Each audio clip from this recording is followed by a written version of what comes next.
2017-18 या आर्थिक वर्षासाठी आज संसदेत सादर करण्यात आलेल्या अर्थसंकल्पात ज्येष्ठ नागरिक, महिला, ग्रामीण आणि कृषी क्षेत्र, रोजगार अशा अनेक महत्त्वाच्या घटकांसाठी तरतुदी करण्यात आल्या आहेत.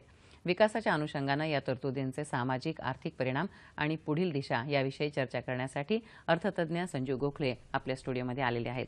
गोखलेजी, नमस्ते. 9:30च्या बातम्यांमध्ये आपलं खूप स्वागत.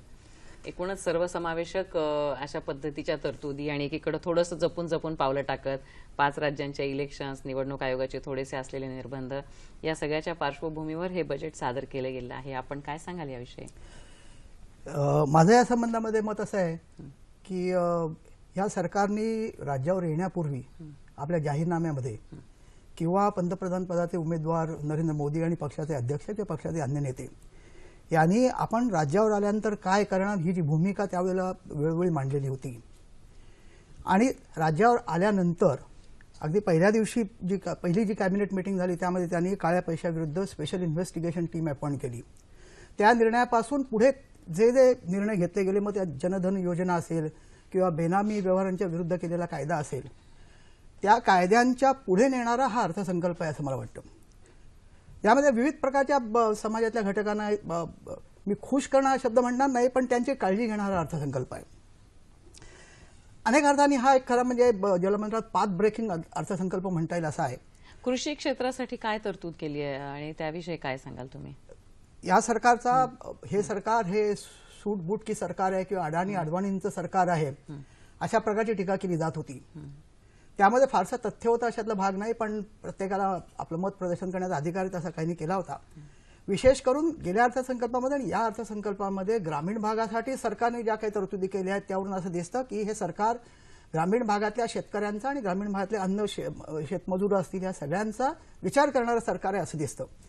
आता ह्या अर्थसंकल्पाविषयी विशेष करून बोलायचं तर आपल्या असं लक्षामध्ये येईल की 31 डिसेंबरलाच माननीय पंतप्रधान नरेंद्र मोदींनी भाषण करताना असं म्हटलं होतं की कर्जावरचं जे व्याज आहे त्यातल्या 60 दिवसांच्या व्याजावरती माफी करण्यात येईल.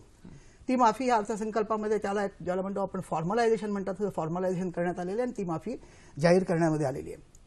सिंचन योजना जी आहे किंवा कालव्यांच्या पाण्याखाली येणारी जमीन आहे त्याचा जो प्रभाव आहे ते प्रभाव क्षेत्र जे आहे ते वाढवण्यासाठी अधिक खर्च करण्यावर आणि ते प्रभाव अधिक वाढवण्यावरती या अर्थसंकल्पामध्ये तरतुदी केल्या गेलेल्या आहेत.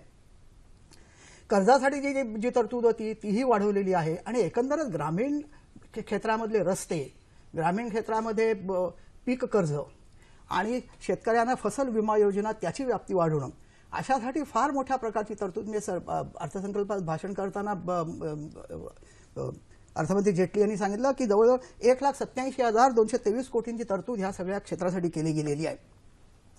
आणि त्यांनी असं म्हटलं की जवळजवळ 1 कोटी कुटुंब ही दारिद्र्य रेषेच्या वरती आम्ही पुढच्या 2-3 वर्षामध्ये आणणार आणि 2019 साली महात्मा गांधींची जी 200वी जयंती आहे तोपर्यंत हे सगळं कार्य पूर्ण करणार. आणि त्यांनी असंही म्हटलेलं आहे की देशामधल्या सर्व खेड्यांमध्ये आम्ही वीज पोहोचवणार आणि 5,000 ग्रामपंचायती या आम्ही दारिद्र्य रेषेवरती आणणार. अशा प्रकारचा एक आशादायी चित्र निर्माण करणारा आणि सरकारची कटिबद्धता या ग्रामीण भागाविषयी दाखवणाऱ्या तरतुदी या अर्थसंकल्पामध्ये आहेत. म्हणजे समाजाच्या मुख्य प्रवाहापासून बाजूला राहिलेल्या घटकांवरती फोकस करण्याच्या दृष्टीनं आता तुम्ही मुद्दा मांडला तो कृषी क्षेत्रासंदर्भातला होता. तसंच महिला वर्गासाठी सुद्धा त्यांनी काही तरतुदी केलेल्या आहेत, त्याविषयी काय सांगाल? या सरकारचं महिलांविषयीचं धोरण सुद्धा पंतप्रधानांच्या आधीच्या योजनांमध्ये आपल्याला दिसलेलं आहे. म्हणजे त्यांनी बेटी बचाव बेटी पढाव ही जी योजना होती आणि त्या योजनेअंतर्गत त्यांनी जे अनेक त्याच्यामधून उपक्रम राबवले त्यावरून सरकारचा महिलांकडे पाहण्याचा आणि विशेष करून तरुण मुलींकडे पाहण्याचा दृष्टिकोन हा सकारात्मक आहे हे आतापर्यंत दिसलेच आहे.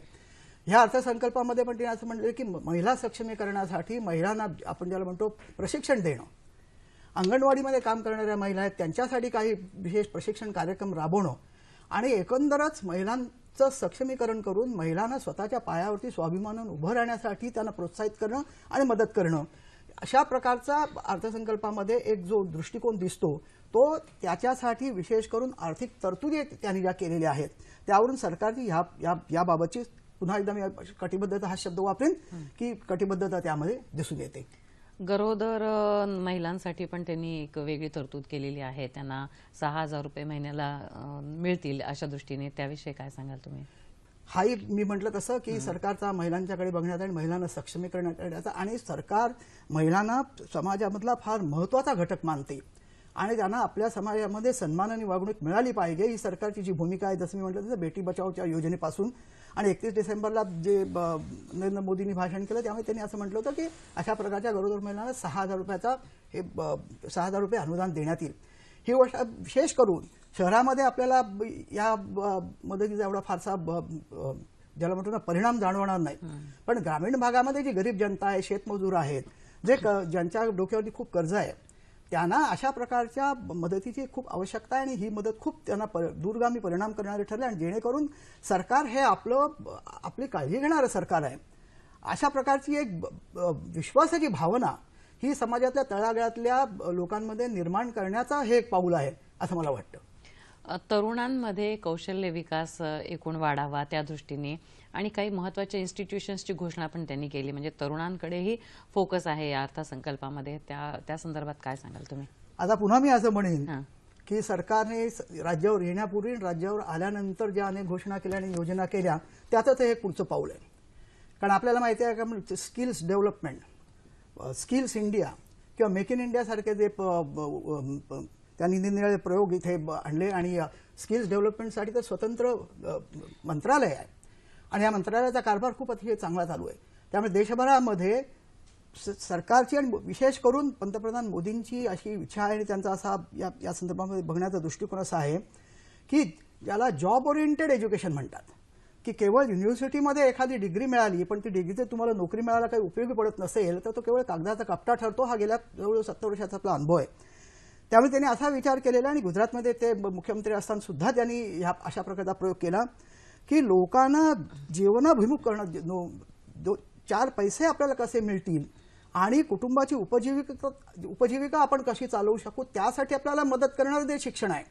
मग एक इलेक्ट्रिशियन असेल किंवा सुतार असेल किंवा आणखीन सलूनमध्ये काम करणारा असेल किंवा लॉन्ड्रीमध्ये काम करणारा कर्मचारी असेल, अशा प्रकारची कौशल्य विकसित करणं. थोडक्यात इथून पुढे नोकरीच्या मागे लागू नका. नोकऱ्या मिळणं कठीण आहे, नोकऱ्या आम्ही देऊ शकत नाही, बाहेर कोणी देऊ शकेल अशी परिस्थिती नाहीये.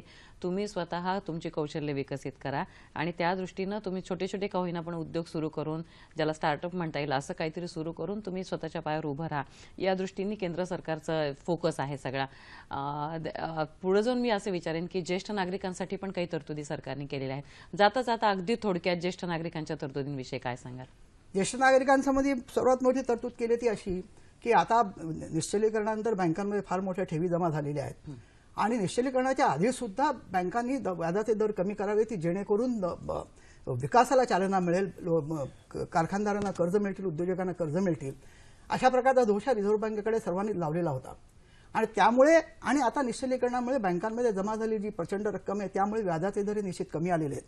आणि असे जर व्याजाचे दर कमी आले तर आपल्याकडे जशी इतर प्रगत देशांमध्ये विशेषतः अमेरिकेसारख्या किंवा अन्य युरोपियन देशांमध्ये जी सेफ्टी नेट योजना असते किंवा सुरक्षा योजना असते, अशा प्रकारच्या योजना आपल्याकडे फारशा नाहीत. आणि म्हणून मला वाटतं हे असं एक अतिशय आशादायी पाऊल उचललेलं आहे की त्यामुळे त्यांनी गेल्या 2 वर्षापूर्वी सुद्धा वरिष्ठ पेन्शन विमा योजना त्यांनी चालू केली होती. त्यामध्ये त्यांनी असं म्हटलं होतं की अमुक एक रक्कम तुम्ही गुंतवलीत की तुम्हाला तहयात 9% व्याज दराने LIC तुम्हाला पेन्शन देईल. त्याचाच पुढचा भाग म्हणून आता व्याजाचे दर कमी असल्या कारणामुळे आताची जी योजना आहे त्यामध्ये 8% व्याज हे तहयात ह्या वरिष्ठ नागरिकांना मिळेल आणि त्यांना त्यांच्या उत्तरायुष्यामध्ये दर महिन्याला ठराविक रक्कम पेन्शनच्या स्वरूपात, निवृत्ती वेतनाच्या स्वरूपात मिळेल आणि ह्याच्यावरती कमी होणाऱ्या दरांचा कोणताही परिणाम होणार नाही. अशा प्रकारचं त्यांना एक सामाजिक सुरक्षा कवच दिलेलं आहे, पण त्याशिवाय त्यांना मानसिक स्वास्थ्य अर्पण करणारं अशा प्रकारचं एक अतिशय महत्त्वाचं पाऊल त्यांनी उचललेलं आहे असं मला वाटतं. एकूणच या अर्थसंकल्पाकडे तुम्ही खूप सकारात्मक दृष्टिकोनातून बघत आहात आणि केलेल्या तरतुदींची खूप सांगोपांग तुम्ही माहिती आमच्या प्रेक्षकांना दिलीत. आमच्या स्टुडिओमध्ये आलात, मी आपले खूप आभारी आहे. धन्यवाद.